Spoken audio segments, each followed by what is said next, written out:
She loves herself with Jill Ritchie, showing you how to embrace vulnerability and unearth your power within.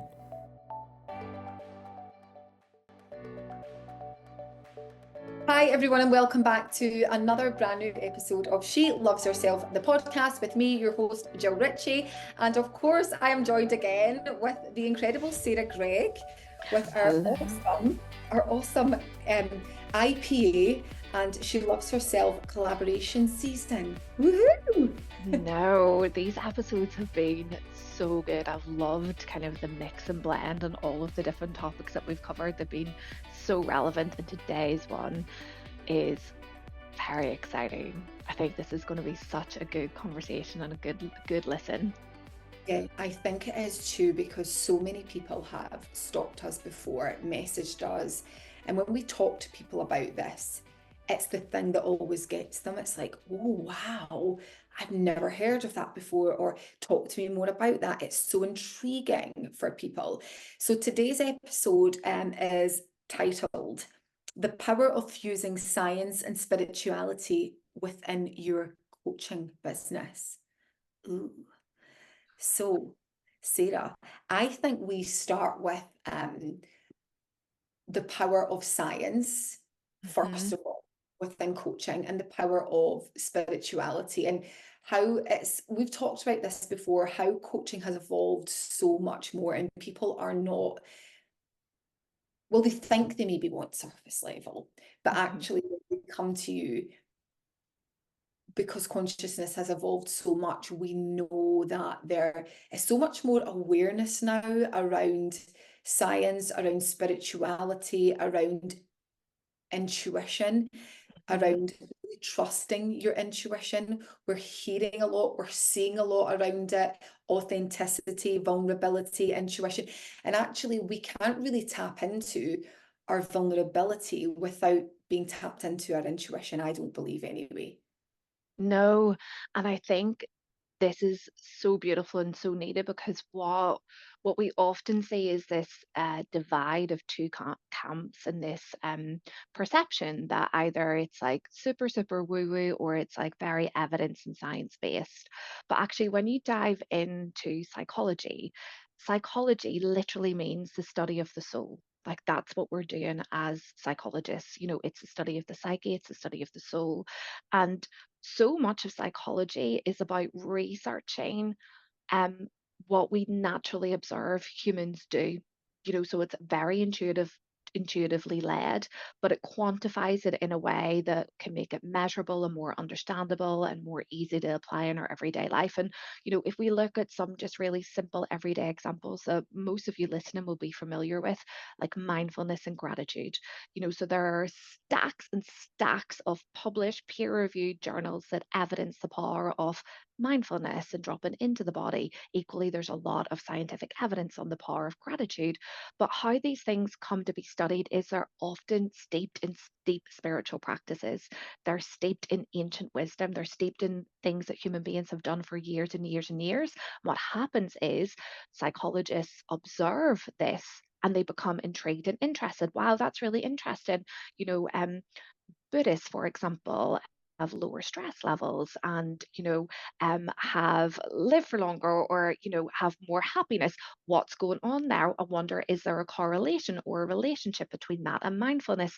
And then they study and they quantify it, and they break it down in a way then that's really easy for us, for human beings, to understand. Because often what we do on an intuitive level, it's hard to quantify. When you talk to someone who is very intuitive and who just does something very, very naturally, we can learn a lot from that by modeling what they do, by breaking it down into steps, so that we can take that wisdom that that person has naturally tuned in and tapped into and actually apply it to everyday life. And that's what we do at the Intuitive Psychology Association. We fuse science and spirituality. We do not view them as different. Why would they be different? They all come from the same consciousness, from the same downloads. They are part of the same camp. And why would we not take the collective wisdom of ancient wisdom, ancient practices, what human beings have been doing for a long time, the unknown, and fuse it with what is known to really develop incredibly powerful results? And we really know that this is the future of coaching, because your ability to fuse both, to tap into your intuition and to also stand out as an expert in your field by being able to evidence some science and psychology about why that works, is really the perfect blend that makes you a trusted authority in your field, that enables you to go deep with your client, that is interesting and fascinating in its own, and and fuses, you know, the what are seemingly separate parts together. I love this. Oh, my mind's just jumping about with so many things I want to say on this, right? I'm like, do I start with this? Do we talk about that? Um, let's actually go back to the beginning when we created intuitive psychology and the name. Now, we were in a hotel in, well, like an apartment in Manchester. Sarah and I had known each other for 6 years, but we'd never actually met in person. Not because we didn't like each other. Sarah was always traveling all over the world. I was in Scotland. Sarah, you were in Taiwan, but then you were coming back, and Mhm. we knew that we wanted to create something. I more came from the spiritual side of things, really Yeah. intuitive side of things. Just like, I trust that I know this feels right, and obviously I'd trained in intuiting with a coach for a while, and so that was my kind of thing, right? I was very comfortable in that space. Yours was much more from the psychology, the science Yeah. background. However, knowing each other for 6 years, we had the same themes, right? It was the same. We were the same, right? But we were both super comfortable in certain spaces, right? So Mhm. when we came together, we knew that it was never one or the other. It had to be both. It had to be the magic of Sarah and what she brought, and the magic of me and what I Mhm. brought. We couldn't dilute who we were. We had to really honor our own, I guess, our own magic, right? Yeah. What made us us, because we knew that there was a real need for this in the space. We knew it worked. Sarah, from a much more evidence space, knew it worked. For me, it was a much more intuitive space. I knew Mhm. it worked. And we both had the evidence of it. But when we were thinking of the name, it was like, right, what do we do? We were playing around with names, and I think it was eventually Sarah loves the words. I Like do love anyone the that knows words. Sarah, she loves to play on words. But we were writing down the words. It was like alchemy, intuition. We knew it needed to have that. And I think it was yourself in the end that said, what about intuitive psychology? And I was like, that's Mhm. it. I remember you were sitting opposite me in that space across from that table in Manchester, and we were like, that is it. That is it. It was a bit of Sarah and a bit, I mean, what do you Yes. say? It's a bit of the magic. What did you Oh, say? a bit of nerd and a bit of magic. I know, a bit of nerd and a bit of magic. But I really believe we are all nerd and we are all magic. And I think it's a real shame if you are giving all your power away to someone that tells you it's okay to do it, and Mhm. actually, rather than really, really trusting yourself as well. And for me, like when you were speaking earlier, Sarah, what I hear from a lot of people is that they really want to tap into this, but they're almost apologetic. It's like, listen, I'm totally not the woo. I know this is a bit woo, and it's a bit weird. And it's so funny when people say that Yeah. that they're almost calling themselves woo and weird, that they're almost saying my own intuition is woo and weird. It's like I don't trust myself. Why do you think that is, Sarah? Why do I you think think, people are comfortable in the woo? yeah, I think there's societal influences at play where people um feel a little bit like awkward in it, maybe have the fear of judgment. I also think because a lot of things we can't evidence, there is a lot of unknown when it comes to intuition. You'll know this if you're listening.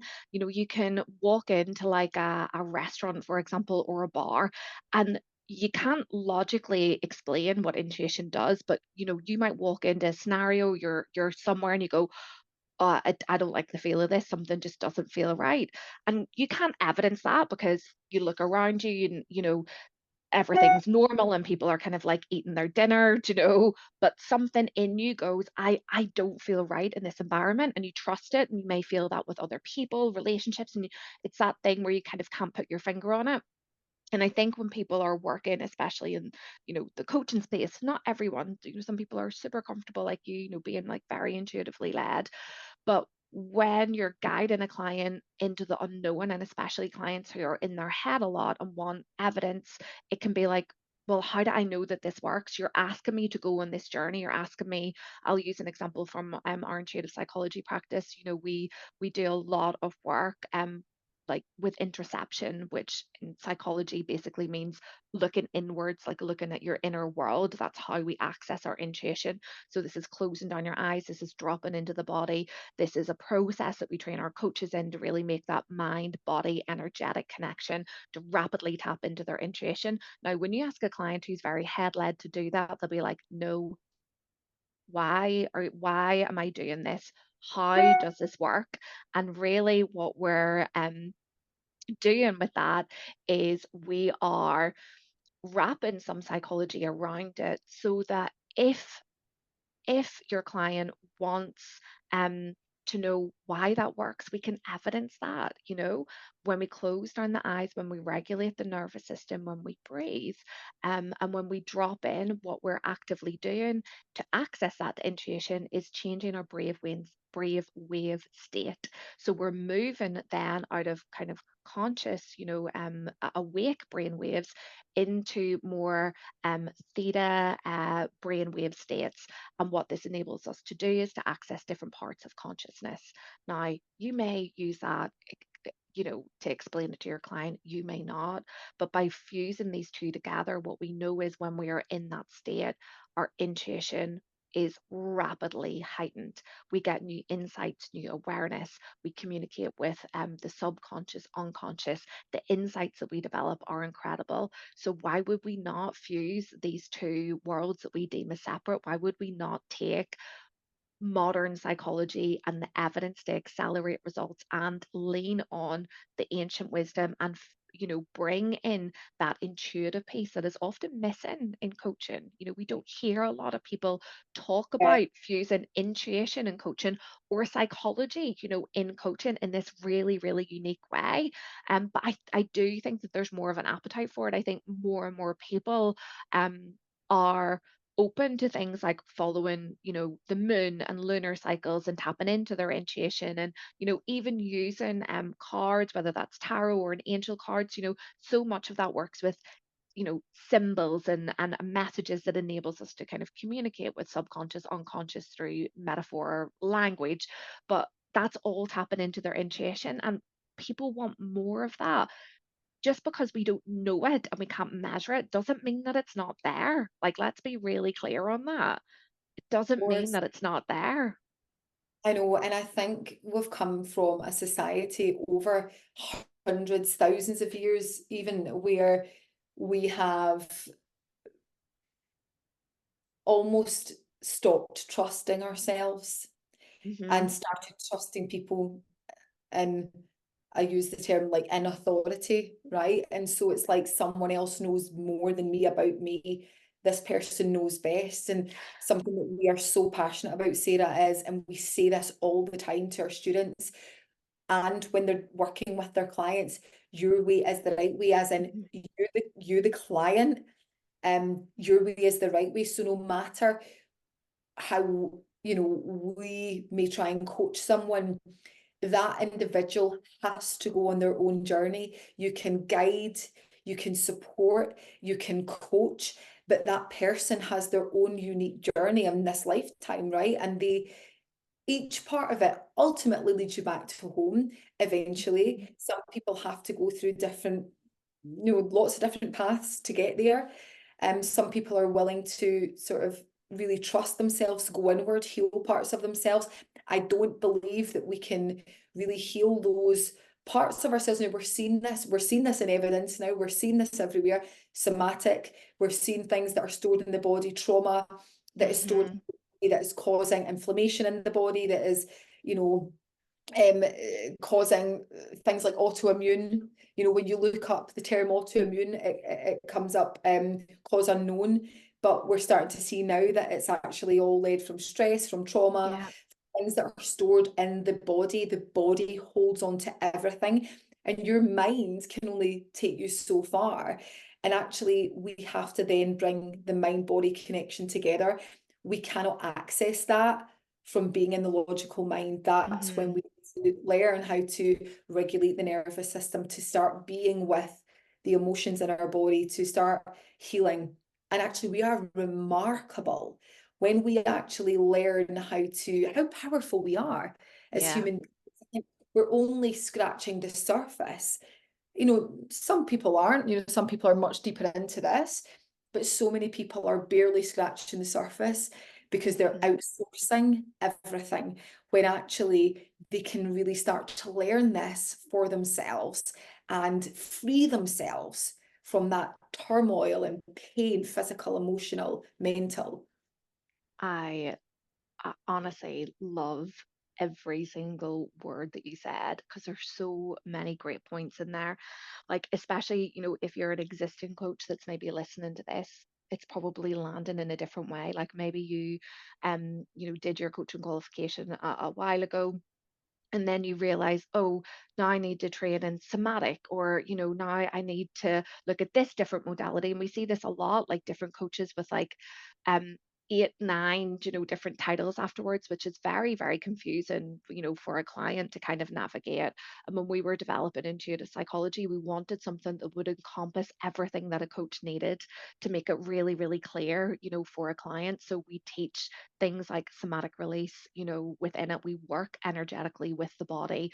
And most importantly, like you said, we are not there to tell the client. We're not a god ego like position. And unfortunately, we've talked about this in a previous episode. I think the life coaching industry is a little bit tainted from that, almost like this version of, I figured out life, now let me show you how you do it.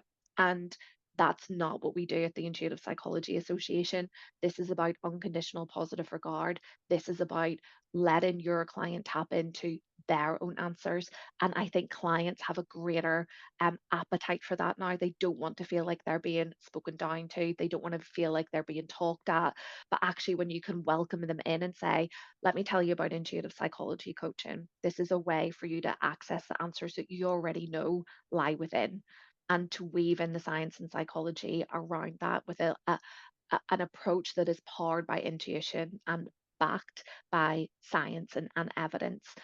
And this is why I believe in year one of our business, we were at Fern Cotton's Happy Place twice. We appeared on Times Square in New York. We were at Chris Evans' Carfest. We're about to do a big retreat um, in Ibiza. We've had contact from very influential people who have messaged us and been like, I saw the term intuitive psychology and just read that and instantly went, oh my goodness, I want that. That's exactly what I've been looking for. And that's the power of this, intuitive psychology, that fusion of science and spirituality. People have an appetite for it. It's what we're hungry for as human beings, is not to be separate from either side, but actually to fuse the wisdom of both. And I think the power that it creates, especially within coaching, we have a framework, 34 techniques, like where that can take your client is incredible. And it's because it works with their intuition. It's because you're able to guide your client inwardly to the answers that are already within them. And what a gift to do that for somebody. She Loves Herself with Jill Ritchie. Hey everyone, I am quickly interrupting this episode to tell you how you can win a £10,000 giveaway with the Intuitive Psychology Association and She Loves Herself podcast. To celebrate season 10X, we are giving away a fully funded place training with the Intuitive Psychology Association this October, which means your fees are fully funded on us. So if you have ever thought about training with the Intuitive Psychology Association, if you would like to up level, upskill and become an intuitive psychology coach with us, which means you are fully accredited to the top level of coaching, then this is the competition for you. All you need to do is make sure that you head over to Instagram to follow both She Loves Herself, the podcast, and the Intuitive Psychology Association. You need to like the post, you need to tag 2 of your friends, and share it across your social media platform. If you would like 10 additional entries, so 10 times the opportunity to win this prize, all you need to do is leave a 5-star review on this episode. Good luck. I know, and I think what it does is, because with regular coaching, often what can happen is the coach projects their map unconsciously. A lot of the time they don't realize they're doing it. They're projecting their map of the world onto that client, but the client is also and they will, you know, in typical life coaching, they will go in and try and elicit answers for themselves, take the action. But what happens when you drop them into the body, and our you know, our work is eyes closed. Most of our work is eyes closed, and as Sarah said earlier, that's because it allows you to switch off that sort of personal thinking mind and really drop into where it's kept, where the emotion is sitting, where you're maybe frozen in time for and that's holding you back from really achieving, really receiving, really feeling, having those rich, meaningful relationships, maybe letting go of that relationship, maybe stepping into your full authentic self. Now, you talked about evidence and things that are being measured now, and we're seeing it changing all the time. And we talked about this very briefly on a previous episode, where love used to be the highest, it was measured, you know, love was the highest frequency, but now it's authenticity, you know, something staggering like 8,000 times more powerful than, don't quote me if anyone's going to look that up and pull me on it. I've probably got that number wrong, but it's something. Yeah, we can fact check and always fact put it check. in the notes afterwards. There's But always yeah, a Janet. There's always a Janet. there's always someone. Right? But I'm saying it's a staggering amount, right? It's probably more than that, that it was like so many thousand times more powerful than love. Why? Because you can love someone and not be in your essence, i.e., your authenticity. You can love someone and still feel like sad within yourself, and that you're not fully speaking your truth, you're holding back, you're lacking boundaries. But when you're in your authenticity, you're free. You actually love on a whole different level. You love from a place of unconditional love. It's like you're non-attached, you're your authentic self, you're free, you're your most expressed self. You are speaking your truth, you're not holding back, you're not fearful of what other people think. And that is where everyone wants to get to. That is where everyone wants to get to. And actually, that is again why within IPA we have our intuitive authenticity scale. Now, the intuitive authenticity scale is very different from your typical coaching wheel. Your typical coaching wheel, so for you guys that are coaches and you're listening to this, it really focuses on like money, relationships, job, fitness, health, lifestyle. So it's like a wheel, it's a circle, and it's got all these things around it. And usually what happens when you sit in a session with a client, coaches will know this, you rate it 1 to 10, 10 being where exactly like you're 10 out of 10, you're busting it, you're like loving life and you're smashing it, 0 being the least. And what it didn't work for us in IPA, because again, it's focusing on external things. You're giving your power away for something else to validate you, to make you feel good, but actually you never feel how you think you're going to feel because you're disconnected, you're not in your authenticity. So we've kind of totally flipped reverse that, and we trademarked it because it is the most incredible tool that we have. Well, one of them, there's lots, right? Because we get the client to close down the eyes and we take them through the scale and we ask them questions. Sarah, talk to us, how do you feel the intuitive authenticity scale is really different from the wheel when we start to ask the questions and the meanings behind it? I think this is the best example in a lot of ways that we could give in terms of how we really do fuse intuition with psychology. So with this scale, we're looking at the internal need, and we know this intuitively, but we also know, from an evidence-based perspective, there's been a lot of kind of psychologists that have looked at this in terms of what need wasn't fulfilled. And when that internal need isn't fulfilled, we often look for the outside to gratify it. And even if you're a coach, or if you're not a coach, you'll experience this in your own life. For example, if you have the need for like love and belonging, and you didn't receive that, in a certain way, or you internalize that you didn't receive that, maybe you find that you people please and you perfect and you perform, and you try to be that person that other people like, so that you can meet that need externally, so that when people go, Jill, you're amazing, oh, Jill, oh, you're so kind, you're great. That need satisfied, right? That's an external validation satisfying my internal need.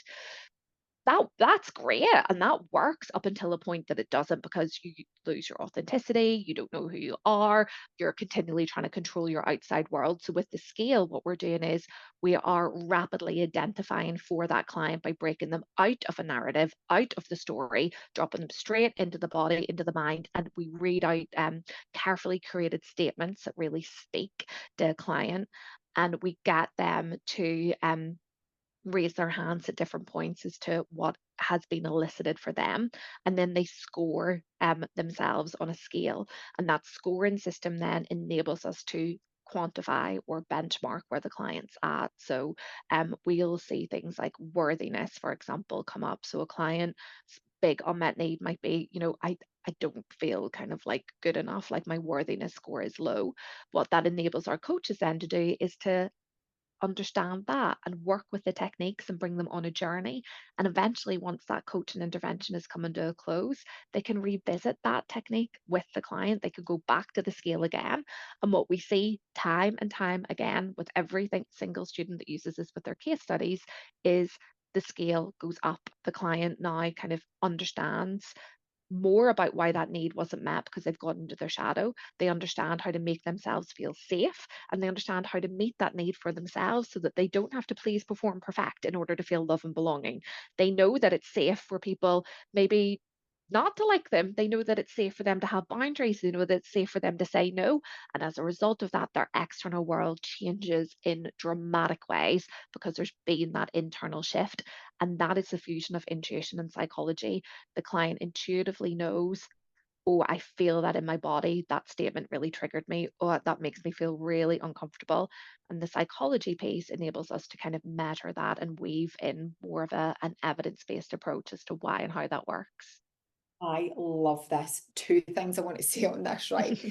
Is with that scale, everything that our students, or our not even students, graduates, intuitive psychology coaches, what they then do with their clients is everything points to authenticity. So every action that the client takes in a session, okay, we ask, is this pointing the needle towards you returning to authenticity? Or does it not? Because again, what can happen is we get stuck in the, oh yeah, but if I get that, then I'm worthy of those millions of pounds. Or if I achieve that thing, that job title, or that accolade, then I'm going to be worthy. And what we have to remind them constantly is, okay, drop into the body. How does this feel in your body? The second thing I wanted to say, Sarah, on this was when you said, Jill, you're amazing. Thanks, by the way. Yeah, Jill, yeah. you said, but do you know what it reminded me instantly was how much I struggled to receive. So we are told external validation means you're good enough.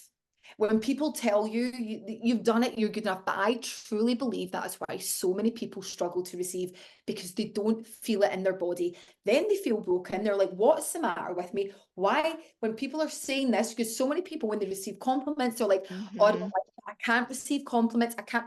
Why? Because it's not for you. It's not landing because it doesn't resonate, because you're thinking like you're like, if I get this, I'm supposed to feel a certain way. Yeah. Now house, now I've got the money, now I've got the job, I'm supposed to feel grateful, but I don't. I feel so disconnected from this life, and now I feel shame because I'm supposed to feel this certain way and I don't. And the reason for that is you are trying to meet this need, you're trying to conform to what society tells you is good enough. This is what you should be striving for, but it's not your authenticity. Yeah. It's not you. It's not yours. And so, of course, you're going to always struggle with receiving. You're going to struggle to receive compliments from people. And the key thing for us is forget about all of that. Forget about what good and excellent is supposed to look like. What does it look like for you? What does it feel like for you? And if you don't know, then get curious and find out what it means for you, because you are missing so much by not feeling entirely what you're supposed to feel. And going back to what I said before, you are barely scratching the surface of the abundance of feelings and Yeah. life experiences that you're supposed to feel, because you're living through the lens of someone else's expectations. And at IPA, it is all about dropping you into your body to feel how you're supposed to feel, weaving in your intuition, what is right for you, what is your way, and then supporting that with psychology, so that safety is wrapped around there. So you're not just like, what's going on here? There's that psychology piece that is wrapped around to really bring everything in for you to, number one, trust yourself, and number two, feel safe enough to do that. So Yeah. yeah, And I think so many people have, I'm sure if you're listening to this, you're nodding your head a lot. Maybe you've kind of read, some blogs, some Instagram posts that talk about it, maybe even some celebrity stories, that have kind of like been in the press about, I reached the pinnacle of my career and then like it didn't feel kind of like enough. And we know intuitively this to be true, but the big challenge I think for coaches and people in the space is, okay, well, how do I do that for my client? Because it can feel a bit abstract, right? Okay, well, I know that the external stuff, doesn't ever meet an internal need, and I know that my clients want to feel empowered and I want to be their authentic selves. How on earth do I do that for someone? And I think that's the beauty of intuitive psychology is there's a proven framework. There are tools and resources that enable you to do that so that you can take that abstract almost thing that somebody wants, like how do I make someone more in tune with who they authentically are. Like, traditional life coaching can only go so far with that. Ask them a few questions, set them a few actions, get them to experiment. But what if you could go deeper with that? What if you could really tune in and touch the authentic self so that it gave your clients the answers like live in a session? If you had tools and frameworks, and we created this because we knew it was needed, because we have spent years and years and years crafting this. It's a combination of my expertise, Jill's expertise. It's what made our coaching businesses really, really successful and thrive. It's what enabled us to grow and build successful businesses over 7 years. I've published 2 books. I've been featured in the British Journal of Mental Health Nursing. All of that came through really mastering the craft. You're the same, wildly successful business, and what our coaches get is all of that wisdom in 6 months. It took us, you know, yeah, a yours. very long time to craft and to master. And in 6 months, they get all of this and are certified at the highest level. And what makes us so excited is the ripple effect and the change that our coaches have in the world, that they're part of this association and they're part of this movement, and they know how to fuse and confidently work with the science and psychology, but also the really, really powerful piece of intuition, both the clients and their own as well. Yeah, I love that.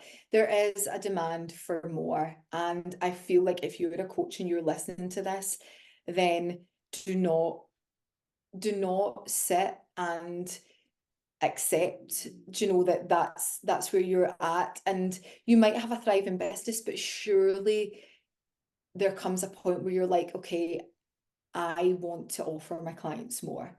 Yeah. I know that when I'm sitting in a session, I want to take them deeper, but I don't have the framework or the confidence that, number one, I know what I'm talking about, that I'm not going to do more harm than good, and because that can feel scary too.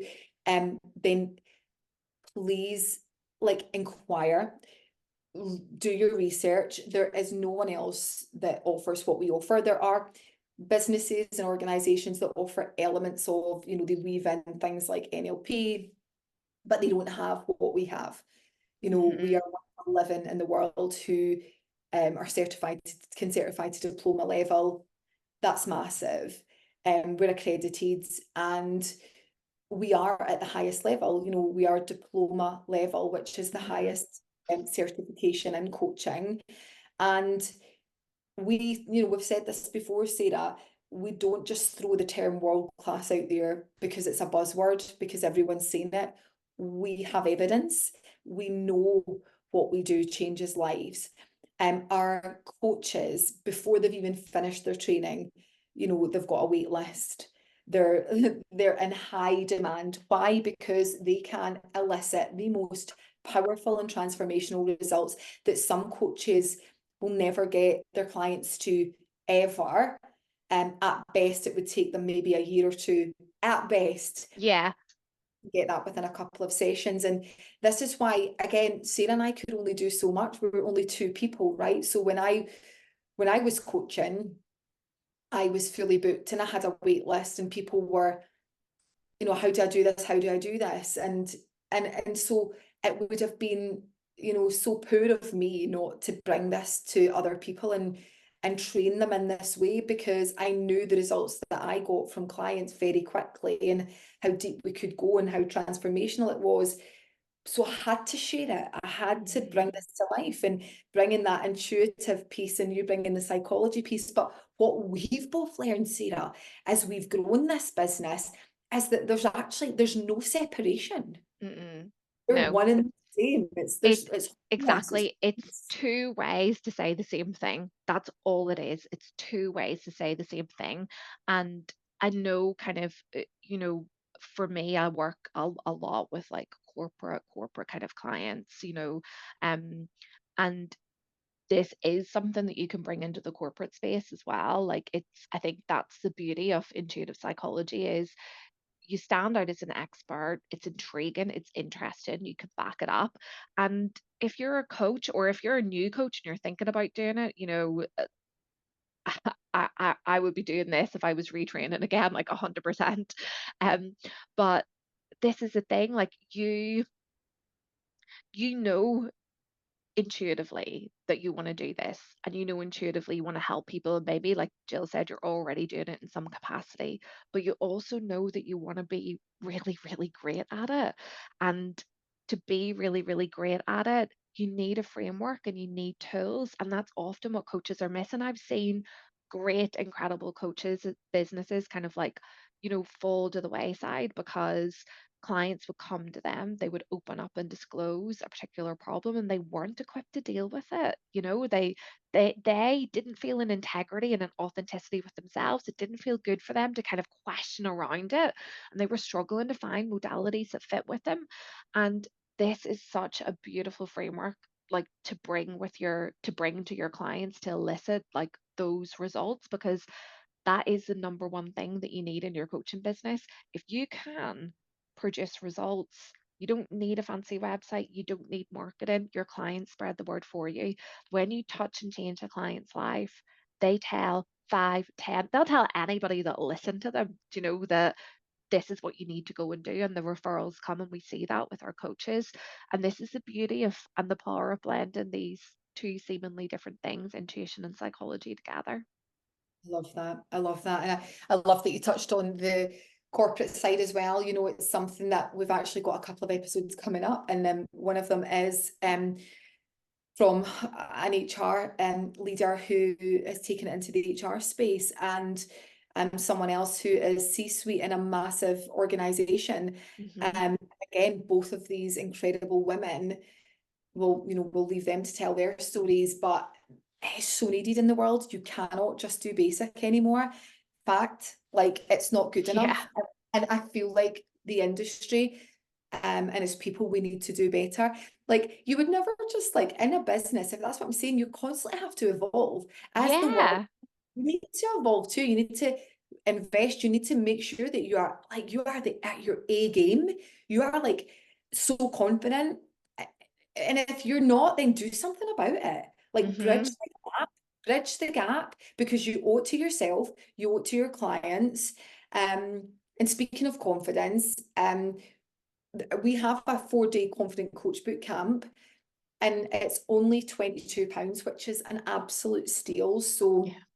if you're listening to this and you're thinking, do you know what? I actually am I'm resonating a lot with this. I think I'd like to train with intuitive psychology. Our next cohort begins, our training starts in October. However, in between then, we have a 4-day Confident Coach Bootcamp. It's all online. You can purchase that 4-day course for £22. I'll drop the link in the show notes. You can also visit our website. I'll put the link for the website. And you can just work through that 4-day Confident Coach Bootcamp. We talk about various different techniques. We take you through exercises. It's really interactive. You will get so much for that. It is, you know, it was £222. It's now 22. It's on offer. It might change by the time you watch this, hopefully not. If it is, just drop us an email or message us. But yeah, I think do something after listening to this today, whether that is visit the website, apply to train with us in October, or purchase the Confident Coach Bootcamp, which is currently got 90% off just now. Sarah, anything else before we wrap up? No, I think that was beautifully covered, and hopefully, you know, if you've listened, maybe share it with someone. You know, reach out if you found this kind of like interesting, or if you've got a question to ask us, you know, reach out and get in touch. But this is such an exciting space to be in right now, and would love you to learn more about it. So yeah, click the links and discover more about this beautiful modality that is definitely the future of coaching. Amazing.